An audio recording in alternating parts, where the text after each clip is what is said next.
Bonjour à tous et bienvenue dans cette édition spéciale enregistrée sur le salon de l'immobilier bas carbone.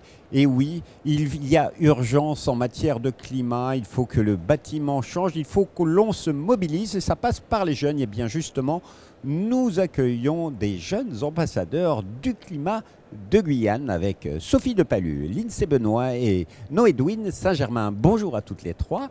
Ma toute première question, elle est pour vous, Sophie. C'est quoi un jeune ambassadeur du climat ? Alors, les jeunes ambassadeurs du climat, ce sont des jeunes que vous allez retrouver sur tout le territoire guyanais, dans nos différentes communes.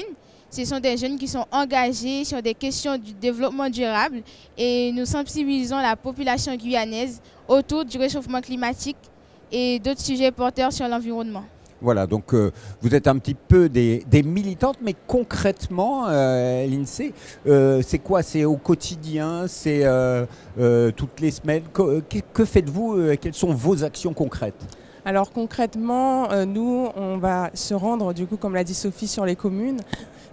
Comme par exemple, il y a les mailleries qui ont été organisées sur la commune récemment de Saint-Georges et aussi de Ouanari.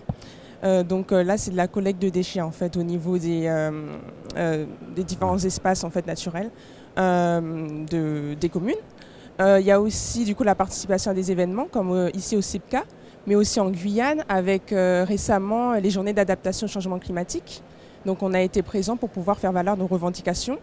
Et enfin, on est formé en fait par des professionnels de guyanais, mais aussi on tend à aller à l'international, bien évidemment, des professionnels, que ce soit des associations guyanaises, mais aussi voilà, par la collectivité et les communes, tout simplement. Donc vous sensibilisez des jeunes et moins jeunes à l'urgence climatique de plein de manières différentes. Il n'y a pas que le bâtiment, vous parlez biodiversité, économie d'énergie, déchets. Il y a plein de choses différentes, mais vous faites ça qu'en Guyane? Parce que je sais que les JAC, c'est au niveau international. Oui, le projet a commencé tout d'abord en Guyane avec nous. On a essayé aussi de s'étendre sur toutes les communes, donc les 22 communes de la Guyane. Et oui, comme vous êtes bien en train de le dire, on essaie aussi également de s'étendre à l'international. On a avec nous en ce moment d'ailleurs au salon M. Farid Salako qui vient du Bénin et qui va essayer et qui va pas juste essayer mais vraiment développer les jeunes ambassadeurs au Bénin et également dans d'autres pays d'Afrique. Voilà, et c'est intéressant, ça vous fait voyager, vous voyez des choses différentes selon les pays. Par exemple, entre l'Afrique et la Guyane, il y a des points communs en matière de sensibilisation et d'urgence climatique. Du coup, pour l'instant, le projet il est en train de se faire, donc il n'est pas encore réellement sur les pieds. On n'a pas encore réellement de JAC, qu'on peut dire, qui sont présents au Bénin, donc c'est en train de se faire. Donc il y aura bien évidemment un voyage qui sera prévu très prochainement. Donc pour vous dire le regard qu'il y a de différent entre la Guyane et l'Afrique et le Bénin, je ne peux pas encore vous le dire maintenant, mais dès que ce sera le cas, vous aurez des nouvelles de nous et vous verrez bien comment ça se passe. Lindsay, entre la Guyane et la métropole, vous avez, il y a des JAC, j'imagine, en métropole, mais il y a des approches différentes, les interventions sont différentes parce que les urgences climatiques sont différentes. Alors oui, effectivement, on a eu l'occasion effectivement de se renseigner en fait sur ce qui se passe en métropole au niveau des JAC. Alors eux, ils ont plus une approche formatrice, de formation vraiment de faire porter le message à d'autres jeunes qui le relayeront ensuite. Donc on aura l'occasion de les rencontrer d'ailleurs sur ce salon très prochainement, dans cet après-midi. Et donc oui, en métropole, l'approche est différente et du coup les problématiques sont différentes qu'en Guyane, mais on retrouve aussi des similitudes. On a par exemple l'érosion du littoral, il y a des correspondances, tout ce qui est l'eau de chaleur urbain, on en a parlé sur le stand. Les villes, en Guyane, certes il y a la forêt par exemple, mais il y a des villes très minéralisées comme Cayenne, en saison sèche, il fait chaud. Et voilà, il y a beaucoup de divergences, effectivement. Nous, la forêt amazonienne qu'on doit préserver, mais aussi d'autres types de paysages. Ouais. Mais il y a aussi des similitudes, comme je l'ai dit. En tout cas, ça passe par la parole des jeunes ambassadeurs du climat. C'est ça. Mais Sophie, je voulais te poser une question, et même à toutes les trois, c'est qu'est-ce qui qu'est-ce qui vous a motivé à devenir jeune ambassadeur? Ça a été quoi le déclic? Alors, comme vous le savez, en Guyane, nous avons plus de 90% de forêts tropicales. Et face au changement climatique et à ses effets en Guyane, comme l'a rappelé l'INSEE, il y a la sécheresse, les saisons où il y a des fortes pluies et l'érosion du littoral aussi. Du coup, afin de préserver nos richesses, je me sentais en tant que jeune, c'était comme une sorte d'urgence de m'engager à mon échelle afin de participer à la préservation de notre territoire. Voilà, c'est la même chose pour vous, j'imagine.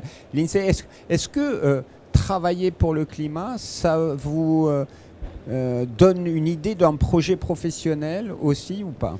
Alors oui, effectivement, moi je suis en master 2, environnement droit précisément à l'Université de Rennes. Je termine mon cursus cette année. Et donc oui, effectivement, en fait, m'engager au sein des jeunes ambassadeurs, ça fait totalement sens en fait avec mes études, avec là où je me projette professionnellement.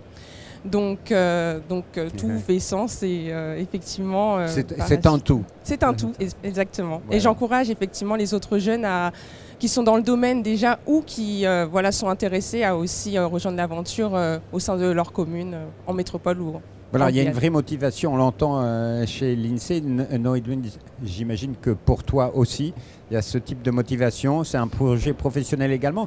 Mais j'ai envie de te demander aussi, qu'est-ce que ça t'apporte d'être Jacques? Déjà, comme a pu le dire mes très chers camarades, surtout l'INSEE, on a de nombreuses formations. On suit de nombreuses formations, donc on en apprend des choses, aussi bien sur notre territoire. On découvre même le territoire, notamment grâce au Mayuri qui a été fait très récemment dans les communes de Saint-Georges et de Ouanari. Donc ça nous permet de découvrir le territoire, d'en apprendre un peu plus, car on en apprend toujours. Et c'est très enrichissant et ça nous permet de mener une bonne action, une action utile, concrète et bien évidemment pour notre avenir.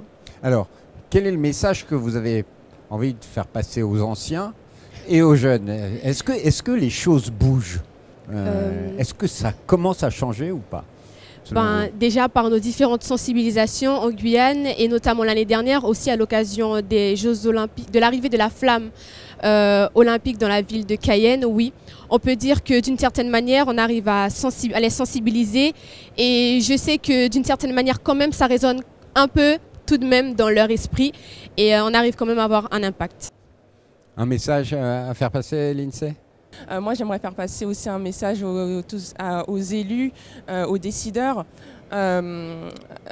Déjà, oui, la Guyane, voilà, on peut dire, parfois on a tendance à dire qu'on est un peu oublié, qu'on n'est pas valorisé, mais là, en tout cas, on l'est en fait sur ce salon.